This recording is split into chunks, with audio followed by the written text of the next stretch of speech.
L2C Media Network. And this is Sports Final, brought to you by the L2C Media Network. And now, with the details that makes the headlines in the wide world of what, a little bit wilder, here's our host, Steve the Baxman Baxel. Hello, how you all doing? I'm good. We are taking a little bit here. If you can turn it down just a bit so I don't get a copyright strike. We are on as the wild card game is about to continue. So we'll bring you what could possibly be the final inning. Jansen is the man to close it out. The pitch. Ooh. Strike two. Oh, excuse me. 3-1 the count. Oh, 2-1. No, 2-1 the count. Thank you.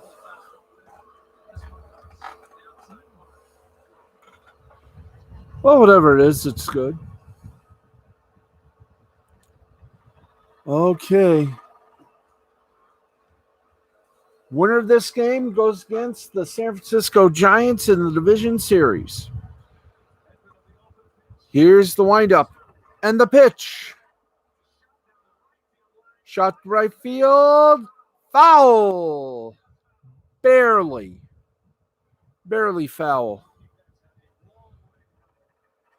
Betts took the subway. That just barely was foul. Cardinals would have had a interesting bottom of the ninth right now. Still in the top of the ninth. 2 gone, 1 on. It's the Dodgers. They are the defending World Series champions. Going up against Cardinals in the National League wild card game. A little meeting on the mound between the catcher and Jansen. Jansen's got an interesting way of pitching. He's got like a little tick. Cardinal on second, 2 outs. 3-2, full count. The pitch from Jansen. And the Dodgers will defend their World Series title against the San Francisco Giants in the National League Division Series.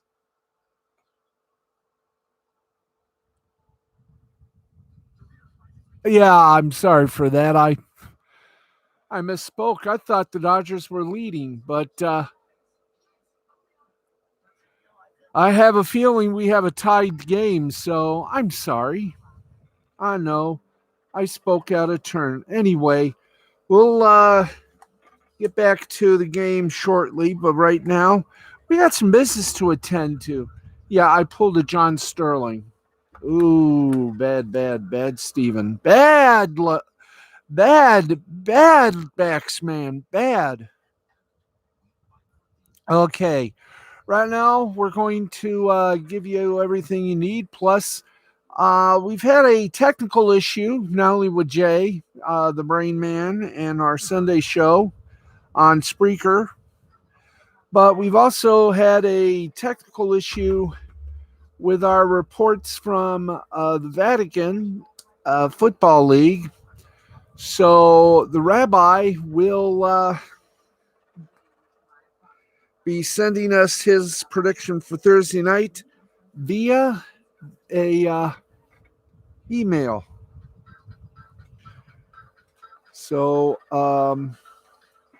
there you go, doing the ums again. Ooh. I gotta work on my leg. I gotta work on my legs.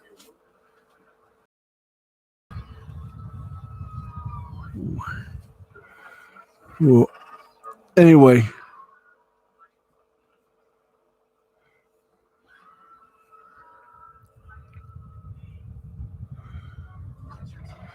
All right, here we go.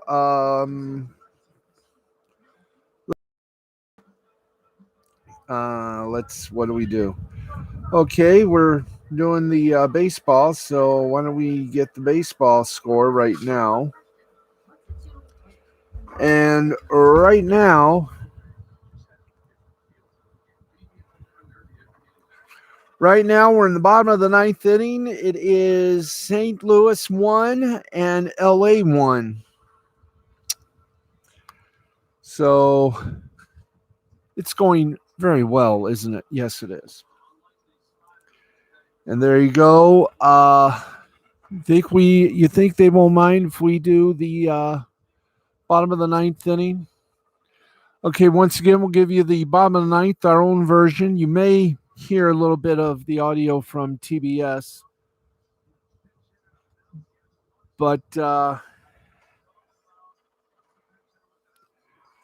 here we go. Jansen is out. The pinch hitter has been announced. Gavin Lux. Once pitch hitter was announced, Mike Shield made the pitching change. So there is now a pitching change taking place. And while they take a bit of a break, do we have any college football action to discuss whilst we are here? No college football games tonight. Do we have any tomorrow? Well, looks like yes, we do. So we'll do college football and everything else for you tonight. But right now, let's give you some scores from the National Hockey League. Yes, let's go the NHL. Thank you. And as we always do, we acknowledge our presenter, Caesar Sportsbook. Remember, we are all Caesars. And let's give you the scores right now. 13 in the third period, 14:27 left to play in regulation. LA Kings lead the Mighty Ducks of Anaheim 4-3. Final scores: Columbus Blue Jackets over the Detroit Red Wings 4-2. New York Rangers over the New Jersey Devils 6-2. Final in overtime: Capitals over the Bruins 4-3. Jets over the Flames 3-2. And we are live. And the Minnesota Wild have beaten the St. Louis Blues in overtime 4-3. So there's your NHL scores. What comes after the NHL scores? What does? Of course. So who's coming up next? Oh, come on, guys. Ooh. That's right. Basketball, preseason basketball took place.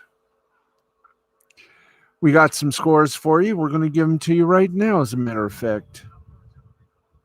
But before we do, Phil Alberto for the Dodgers is up to the plate. We're tied 1-1. He takes a ball from McFarland. That's ball one, no strikes. And next shot, wind up in the pitch. Low for ball two. 2-0.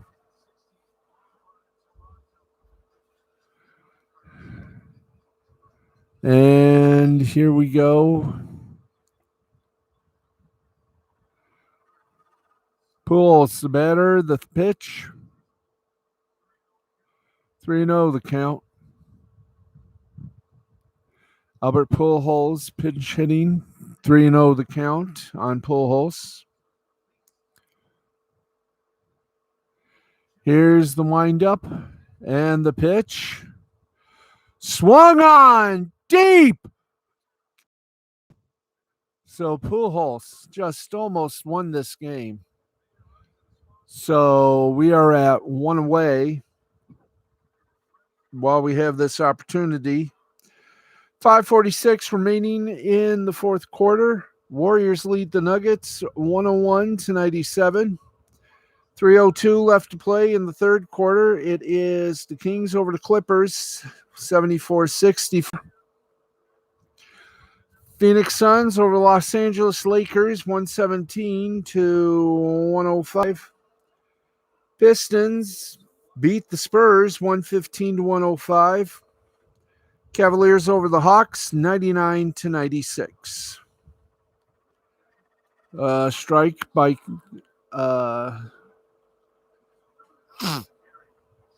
there's a strike, Billy McKinney. The pitch to McKinney. Ball one. We're even on the count. Reyes in the bullpen for the Dodgers. Dodgers hoping to hit a home run to end the wild card game. Tip foul. Souza is batting. And that was a nice foul tip by Souza. Keeps the Dodgers alive.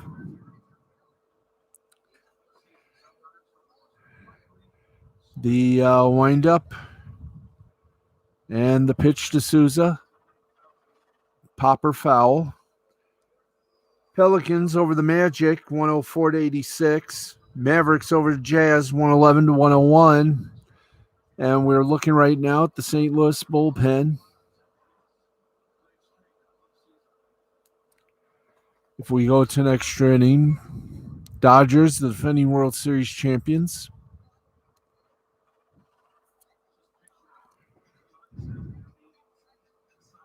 Not a bad shot, 2-1 the count.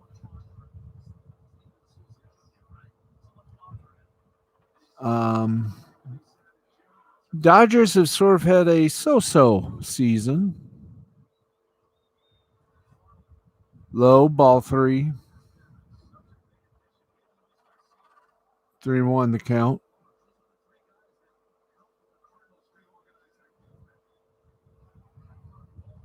St. Louis bullpen and St. Louis dugout looking very pensive. 3-2. Foul. 3-2 count to Souza, and we're still at 3-2. Full count. This pitch should say if we got a hit or if we got a strikeout. The 3-2 pitch gets off the mound. Or gets off the rubber, excuse me. And you thought this was going to be a boring show. Ha! McFarland and his catcher are having a nice little meeting, and comes most of the outfield to join in on the discussion. Dodgers, as we've said, they are the defending World Series champions after getting the World Series crown from Tampa in Texas at the coronavirus shortened season. 3-2 to count. The pitch. Swung on, little looper. Out number 2. Okay, out number 2. We just did the scoreboard for Major League Baseball. There is nothing, I do believe, I think the season has ended. Has the season ended? Let me see. Has season ended, guys? Has the season ended, fellas? Yeah, okay. We'll give you the AAA scores in just a moment. Swung on. 0-1 the count. It's 9:17 Pacific time, 12:17 Eastern time. Norfolk defeated Durham 3-2, 3-6-2 for Norfolk, 2-4-0 for Durham. Vespi, the winning pitcher, he's 3-2. Sheriff, the loser, 6-4, and Bautista with his fifth save. No, wait, that's a repeat. So we are over. So the minor league season is over until next year. Okay, glad I spotted that. Bombinite 2 outs, and ooh, that was a sloppy shot. It's a ball. We're tied 1-1 in Los Angeles. The Dodgers, the defending World Series champions, in a wild card game with St. Louis, winner take all. Winner goes to meet up with the San Francisco Giants in the National League Division Series. The pitch swung on, and that was bad. That was a strike. He bid on that one. 2-2 the count on Bellinger. And here we go. The 2-2 count, the 2-2 pitch. Ooh, full count, 3-2 on Bellinger. Glad you be with us here for Sports Final as we bring you live, unvideoed coverage of the bottom of the ninth inning in the and Bellinger walks. Now, as I was saying, we're glad you could be with us here for Sports Final. We finally get a chance to do a little bit of play-by-play. 2 on, 2. Is it 2 on, 2 out? Nope. Mike Schultz has seen enough. He's going to give another pitcher a chance to send us into extra innings. Another pitching change.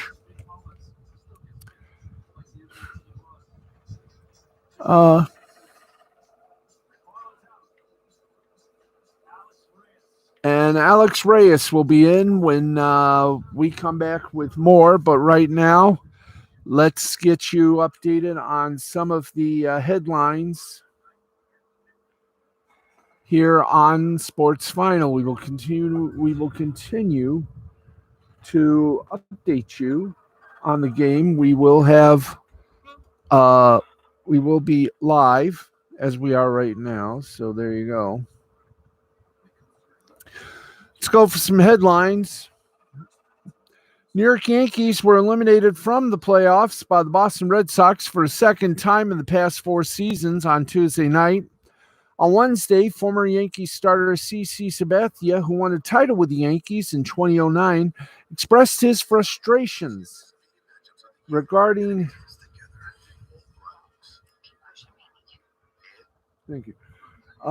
his former team being eliminated by their biggest rival. Quote, "Our core lost to a team in 2018 that's not even the same Red Sox. Mookie Bettis, Jackie Bradley, Andrew Benintendi.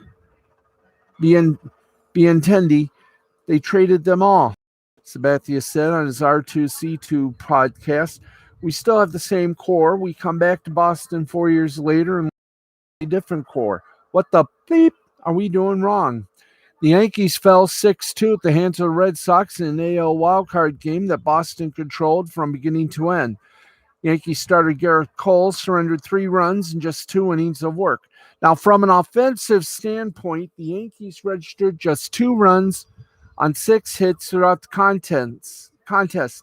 Anthony Rizzo, and Aaron Judge, and Giancarlo Stanton provided 5 of those hits. And it is Cardinals and the Dodgers in the wild card. We're bringing you the live coverage of the bottom of the ninth. We have 2 outs. And Alex Reyes is the Cardinals Next pitcher up, I guess you could say, another relief pitcher coming in. Winning run is at first. The bonus run, as we say, is at the plate.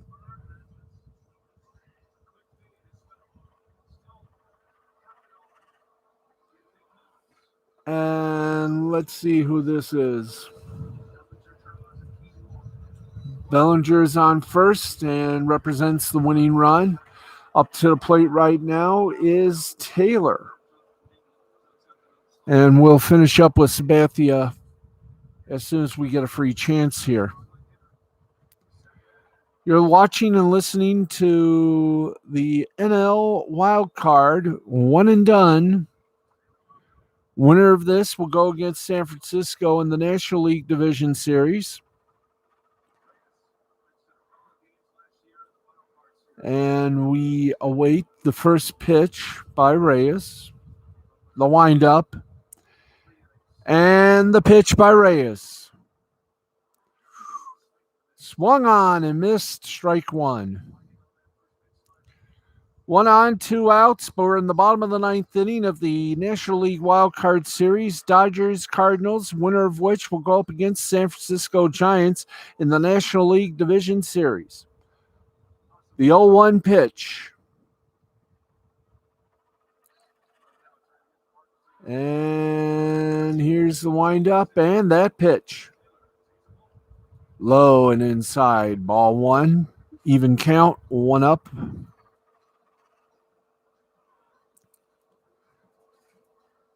The Dodgers, they are the defending World Series champions. In a tough way, in a tough race for that top spot, it was between two good teams, San Francisco and Los Angeles. The pitch, runner goes, and he's on second. 2 steals against the Cardinals. Now, should he goes, nope, didn't even bite. Held up on the throw to second. Now, in the new Major League Baseball, the 10th inning, you will have a member of the team on second base.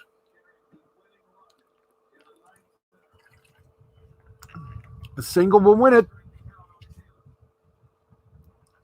The windup and the pitch. The 2-1. Swung on deep, and it's Dodgers win the wild card game and go against the San Francisco Giants, the defending World Series champions, a 2-run home run. And the Dodgers win it 3-1. And he did.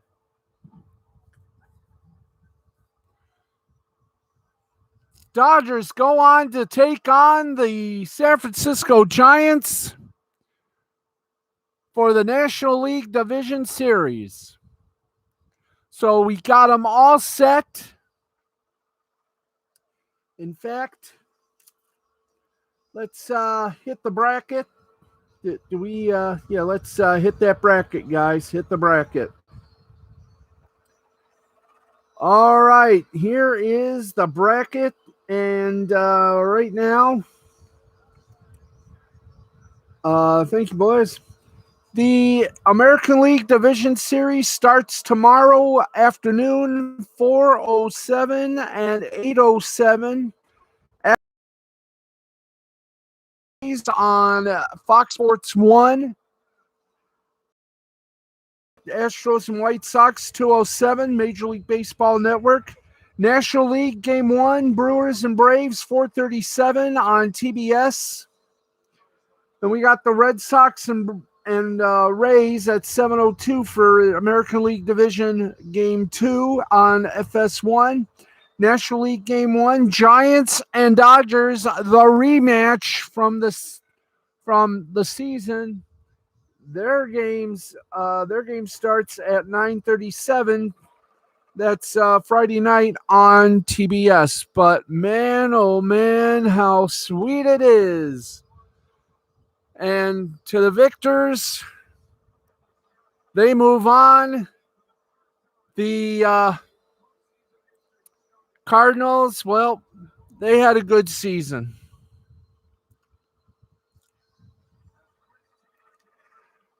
Chris Taylor delivers the fourth walk-off home run, and this thing was a no-doubter. It was nice dipping fastball, and he just nailed it right on the seams. And that thing flew out near left center field. So the defending World Series champions will take on the San Francisco Giants. Tony Bennett, this match is for you. Okay, let's keep going on the headlines. We are at 12:28, and we still got more to do, including we do have the Rabbi's prediction. Okay, thank you, boys. All right, let's kick around some injury. Let's kick around the injury reports. Rams taking on Seattle Seahawks. No players injured for the Rams. Seahawks wide receiver Dwayne Eskridge, concussion, he's out. Running back Chris Carson, neck. Linebacker Benson Mayowa, neck, are questionable. Jets and Falcons, no real surprises for the Jets. And they will be playing in London. Jolly old London, yes. Denzel Mims did not practice due to a non-COVID related illness. Fellow pass catcher Elijah Moore, concussion, was limited. As for the Falcons, receiver Russell Gage and defensive lineman Marlon Davidson remain out with ankle injuries. Safety Eric Harris is also sidelined due to a calf injury he suffered against Washington. Philadelphia Eagles, Carolina Panthers. Eagles lineman Lane Johnson, who was surprisingly inactive in Week 4, remained away from the team and did not practice Wednesday due to a personal matter. Head coach Nick Sirianni did not provide any further detail. Center Jason Kelce, foot problems, did not practice, but the team noted it was a rest day for the veteran. Corner Avonte Maddox, neck. Tackle Jordan Mailata, knee, and receiver Quez Watkins, knee, were also limited. Linebacker Shaq Thompson, foot, and offensive tackle Cameron Irving, neck, missed practice on Wednesday for the Panthers, but the big news was that star running back Christian McCaffrey was a limited participant with his hamstring injury. It wasn't long ago when many hypothesized this could be a season-ending issue, but... And by the way, congratulations, former Tiger Max Scherzer gets to pitch another divisional series. He did it for Washington. Now he's doing it for Los Angeles. Good guy he is. Why the Tigers lost him, I have no idea, but we continue on here. It could have been a season-ending issue, but McCaffrey returning to practice is a huge development. The Lions taking on the Vikings. Tight end for Detroit, TJ Hawkinson, knee, and tackle Penny Sewell, ankle, did not participate. Sewell's status for Sunday is in question. Defensive lineman Trey Flowers did return Wednesday on a limited basis after missing the last 2 games due to a knee injury. Running back DeAndre Swift, groin, was also limited. Vikings did not have Dalvin Cook on the field as he deals with an ankle injury. The starback did say on Wednesday that he intends to continue to play through the injury. Michael Pierce, an elbow problem. Ithmir Smith-Marset with a toe problem. Nick Vigil, an ankle problem, did not practice. Teddy Bridgewater returned to meetings and the weight room Wednesday after suffering a concussion that sidelined him in the midst of week 4. Now, despite being at the facility, Bridgewater can't partake in Sunday's game in Pittsburgh until he is cleared.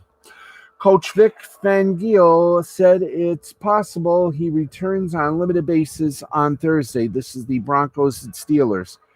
Meanwhile, the Steelers were also missing their starting quarterback to begin the week of practice. Roethlisberger sat out due to a pectoral and hip injury. Roethlisberger said his plan is to play Sunday despite the pain he is in currently.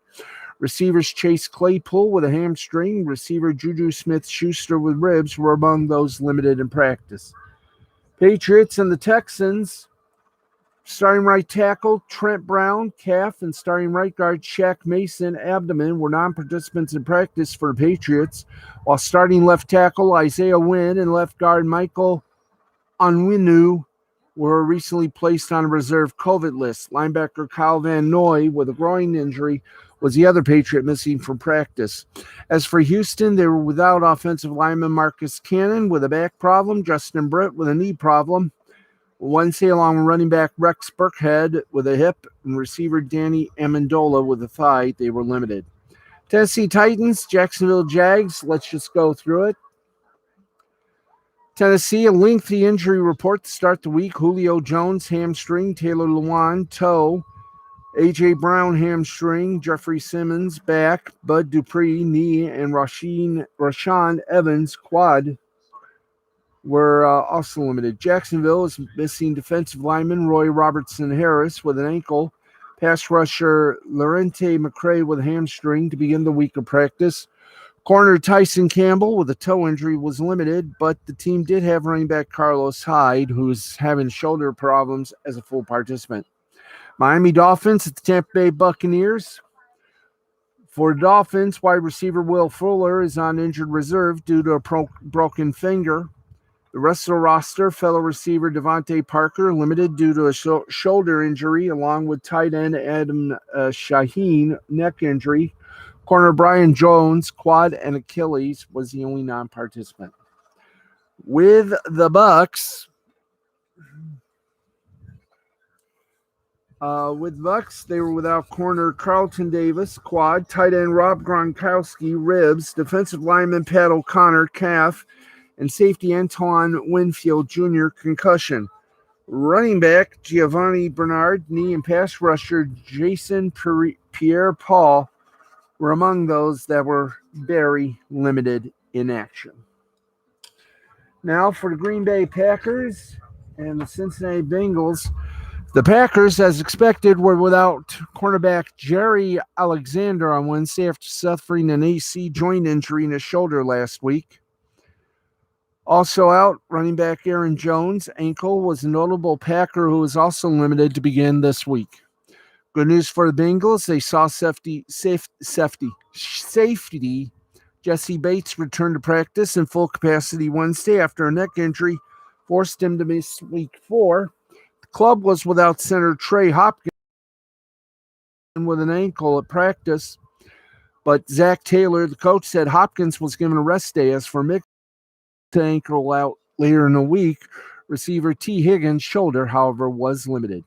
New Orleans Saints at Washington. Saints were without Eric McCoy, the center, for a calf injury, and tackle Teron Armstead with an elbow injury to begin practice this weekend.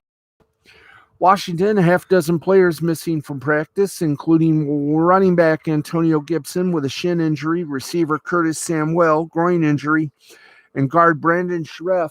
Schreff is expected to miss a couple of weeks due to a knee injury suffered in week 4. Running back J.D. McKissick ankle was among those for Washington. Cleveland Browns, Los Angeles Chargers, Myles Garrett and Malik Jackson did not practice for the Browns Wednesday, but the team signaled that those two were merely getting a rest day. Jadeveon Clowney, an elbow injury. Greg Newsome, the deuce. Calf injury. J.C. Treader, knee and back injury. Denzel Ward, neck, and Jedrick Willis Jr., ankle, also did not practice. Chargers are relatively healthy to start the week. Chris Harris, shoulder. Justin Jackson, groin, and Derwin James, toe and shoulder being limited. Chicago Bears, the LA Raiders. Big news out of Chicago. Justin Field has been named the starting quarterback going forward. Veteran Andy Dalton with a knee problem will be there to back him up this week as he practice fully. David Montgomery has a knee problem too. Khalil Mack, ribs and foot. Akeem Hicks, groin problem, were among those who did not practice for the Bears. Receiver Darnell Mooney with a groin pull was also limited. In Vegas, Josh Jacobs, ankle, Colton Miller, knee, and Jonathan Abrams, shoulder, were limited. Peyton Barber, toe, and Damon Arnett, groin, were among those missing. Giants, Cowboys, several notable players missed practice on Wednesday for the Giants. Safety Jabril Peppers with a hamstring. Wide receivers Sterling Shepard, Darius Slayton, also hamstring. Tight end Caden Smith with a knee problem. Offensive tackle Andrew Thomas, a foot. Defensive lineman Leonard Williams, a knee problem. Now, while he's coming off a breakout game, running back Shaquan Barkley was a limited participant with a knee injury. Other limited participants were offensive guard Bredenson, hand, defensive back Nate Ebner, quad, and wide receiver Kenny Golladay, groin. Ow. Dallas held Amari Cooper, hamstring, Ezekiel Elliott, knee, Donovan Wilson, groin, and Dorrance Armstrong, ankle, out of practice on Wednesday. Meanwhile, Carlos Watkins, knee, Tai Nichi, illness, and Randy Gregory were limited. San Francisco and Arizona, the 49ers saw star tight end George Kittle miss practice to begin the week thanks to a calf injury. Meanwhile, Jimmy Garoppolo was not present at practice either as he deals with a calf injury. This will be the first start of rookie Trey Lance. Doesn't sound like a slam dunk just yet. Meanwhile, tackle Trent Williams' shoulder was also not present for practice, and running back Elijah Mitchell's shoulder was also limited. With the Cardinals, they rested a number of veterans, including DeAndre Hopkins, James Conner, Chandler Jones, and A.J. Green. Bills and Chiefs.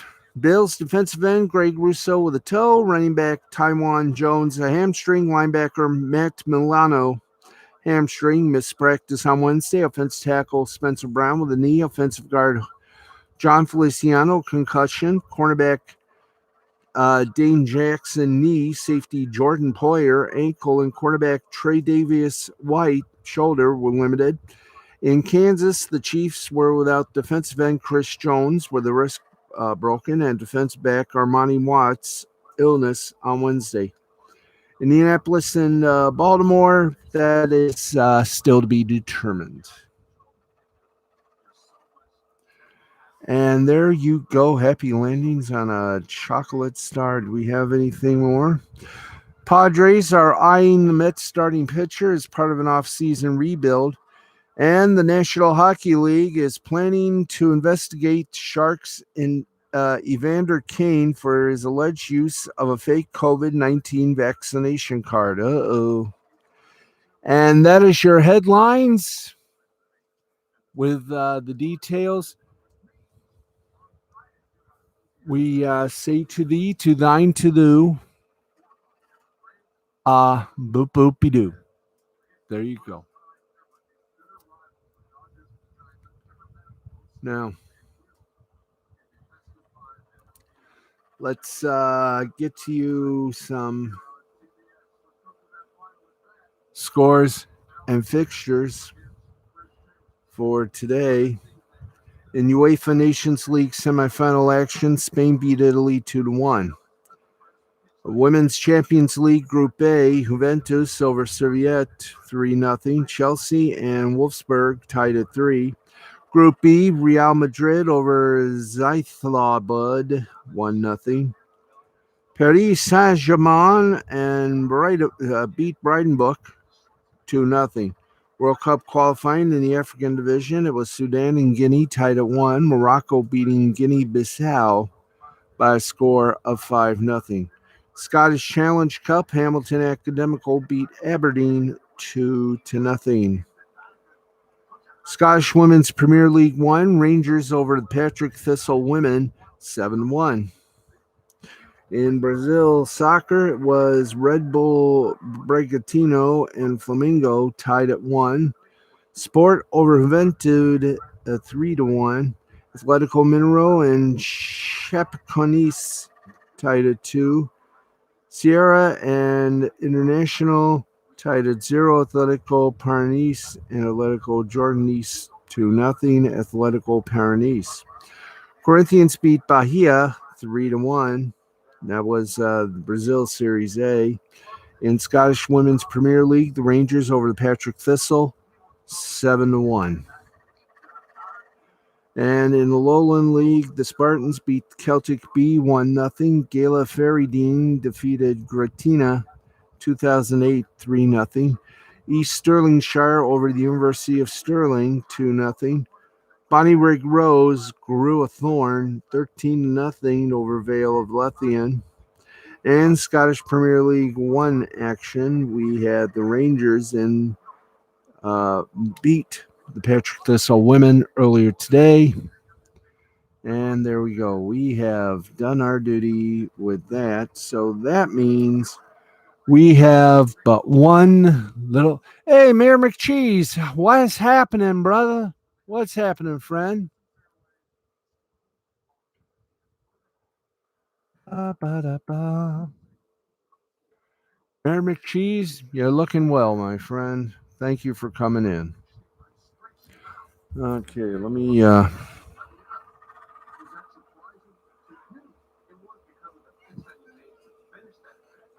it is. Gotta give me one more drink.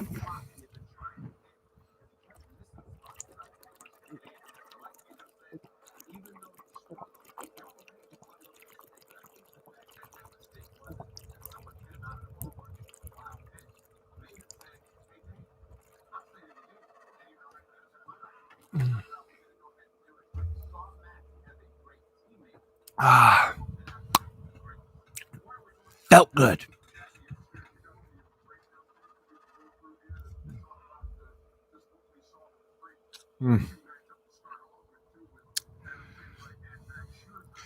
Okay, let us.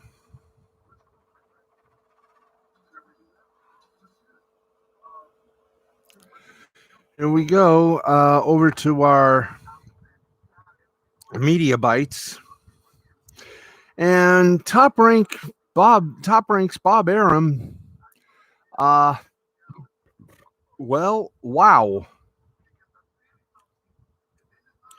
The world of boxing comes with a lot of backgrounds, and that's perhaps particularly true when it comes to unusual joint events like the ESPN Fox broadcast, both pay-per-view, by the way, of Deontay Wilder and Tyson Fury III, Saturday, October 9th at 9 p.m. And that's context that should be kept in mind when considering a rant like this from Bob Arum, the founder and CEO of Top Rank, which has a deal with Fury, against Kate Abdu, who is hosting pre-fight events for Wilder Fury 3 as part of her deal with Fox Sports. And woo. What can we say but Bob Arum? He didn't sugarcoat his, shall we say, his problems with Kate. Quote, they bring this woman in from the UK and she's slanting all the press coverage to Wilder. I don't give a damn, but it's obvious that that's what she was doing. And then she knew that the understanding was no face-off. I argued with Fox, no face-off. We said no face-off. And what does she say? Now we're going to do a face-off. Bleep her and bleep them. There was no face-off and we saved the fight. Woo. Well, as noted above, there's a lot of context to this. Wilder Fury is already interesting because of the representation by different promoters. Al Heyman, a premier boxing champions for Wilder, Arum and Top Rank for Fury. And because of the convoluted way it came about, the first fight between the two was a split draw. Fury beat Wilder via technical knockout in the rematch, but the third fight was only set up thanks to a court ruling, and that third fight was rescheduled from July to October following Fury testing positive for COVID-19. And Wilder has said a lot of things about how he doesn't want to be doing this fight, including that he was offered more money to fight Anthony Joshua instead, which Joshua promoter Eddie Hearn did confirm. So there's a lot of tension here, and the actions at Wednesday's press conference led to the Nevada Sports Athletics Commission banning a face-off at Friday's weigh-in. Nasty, nasty. Now, with that, it's worth noting that boxing combat sport events often come with many more conditions on media than we see in other sports, especially when it comes to official pre-fight events. One example of that comes from the Mayweather-McGregor press tour, where Ariel Helwani was initially part of that, but then was pulled per his comments. That was because UFC President Dana White was upset with him. And with these joint events in particular, there's a long history of assuming the people working for the other network are favoring that network's fighter. And there are some agreed upon restrictions set up on what can and cannot happen at certain portions of the pre-fight rituals. And if Aaron's account of Abdul violating the agreed upon restrictions is correct, he's got some reasons to be pissed. However, the actual reaction here from Arum is incredibly over the top, and it shows a dramatic lack of understanding of how this rant would be perceived. First, Abdu is not just this woman from the UK. She's quite well known to American audiences at this point, especially for her work on soccer coverage with Fox, CBS, and Turner. This wouldn't be acceptable even if Abdu only worked in the UK, but it is still noticeable that his attempted slam of her is unknown to the US audience is very much ill-informed. Beyond that, F her and F them is a bad comment in general, especially when it's on the record in front of a wide swath of the media. If there was some incredible need for top-ranked Fury to avoid a pre-fight face-off here, hey, that's okay. They're entitled to try and negotiate whatever terms they want. The face-off is a dumb idea anyway. And if Fox and Abdo had agreed to that in advance of this, fine. They're in the wrong for violating that. But Arum's particular reaction here was way beyond what it needed to be. And while that kind of over-the-top approach and sometimes works fine for boxing promoters, this language from Arum was extraneous and deservedly drew him a fair bit of criticism. In other words, you're a gentleman, act accordingly.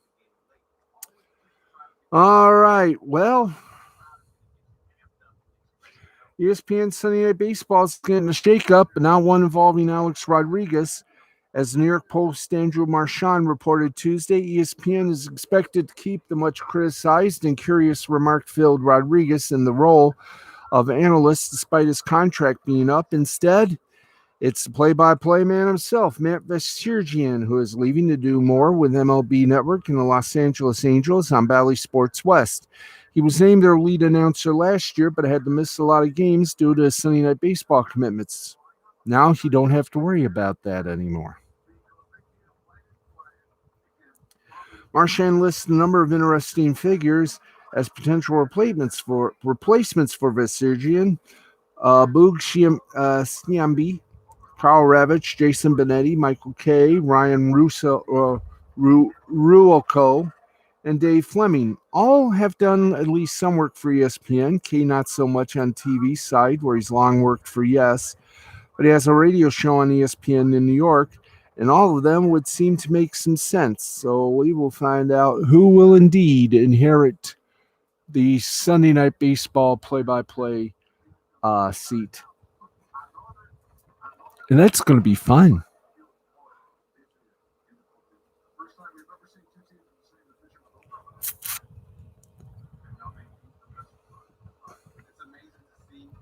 All right, let's see here.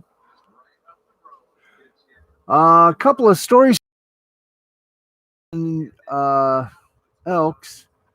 Well, the early criticism that they took over the firing of game day radio host Eddie Steele, former player for the Elks and other CFL teams, for his criticisms of Elks' GM Brock Sunderland.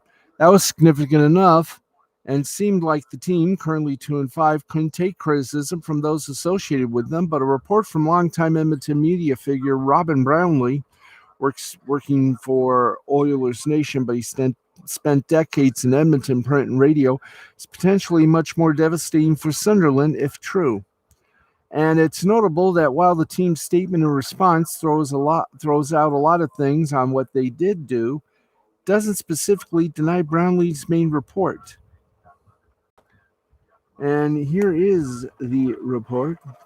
Robin Brownlee tweeted, what's the culture of an organization that fires a loyal employee like Dwayne Mandris after 49 years and bans Joey Moss from the dressing room because it's been decided he's become a distraction? These decisions were made by Brock Sunderland. Let's talk about that. The Mandrusiak decision alone is bad enough and took a ton of criticism last fall, but it's the alleged Moss decision that's particularly significant here, as it had not previously been reported that Moss had been banned from the team locker room and that Sunderland was involved. For those unfamiliar, Moss, born with Down syndrome, was a famed locker room attendant for the Elks, then named the Edmonton Eskimos, and the NHL's Edmonton Oilers for decades, and his passing at 57 last October sparked incredible tributes across Canada and beyond.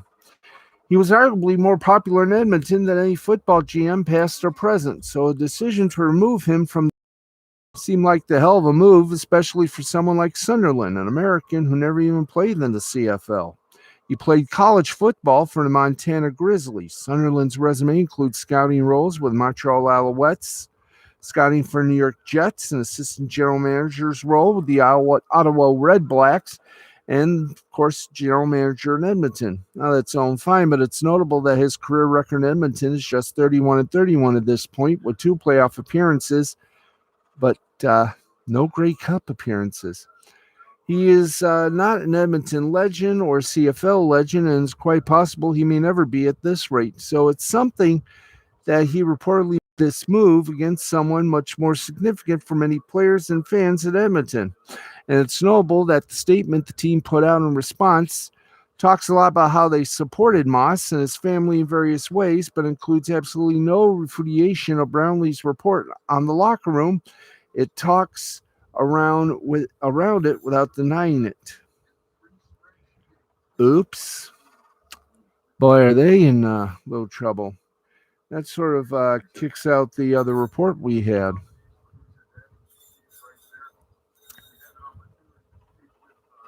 And ladies and gentlemen, we are down to our last segment.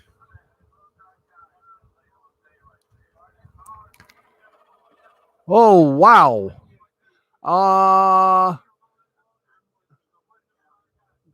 I'm glad they're shooting chest up.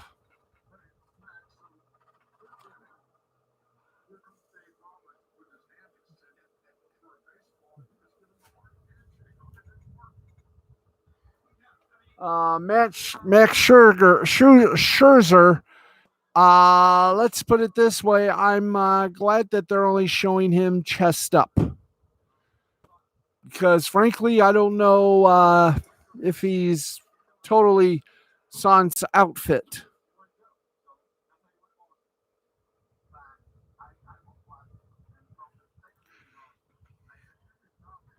Okay, so for Max Scherzer,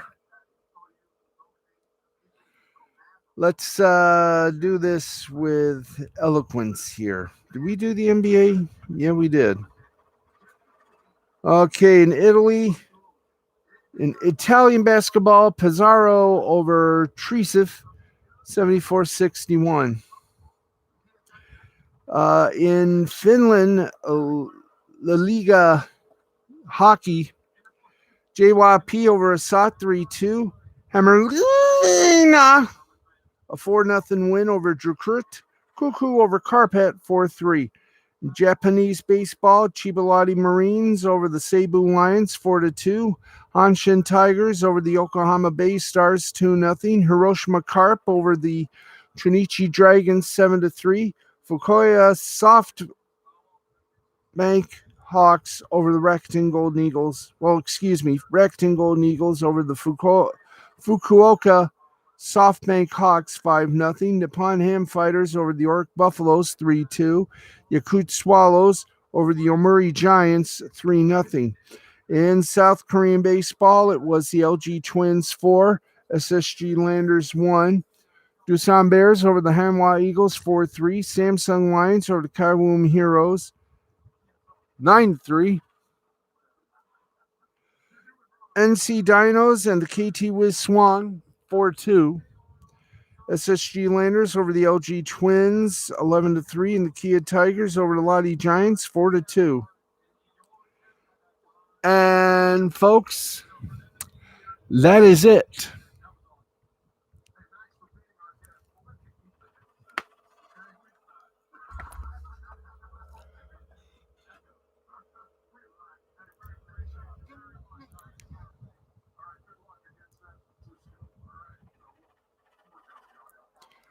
Anyway, that's going to wrap things up for us here on Sports Final.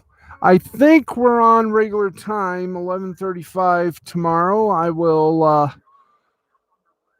find out before we start. And that's going to wrap it up for us for tonight. Thank you, everybody, for joining us. That's it. We're done. It's been a Mystifying Creativity presentation in association with the L2C Media Network, L2C Sports, and YouTube. And we will talk to you tomorrow night. Time, as they say, to be determined. Thanks, everybody, for watching, and good night and or good morning, depending on which side of the world you happen to live. Good night, everybody. And we will have more tomorrow. Bye. Good night, everybody.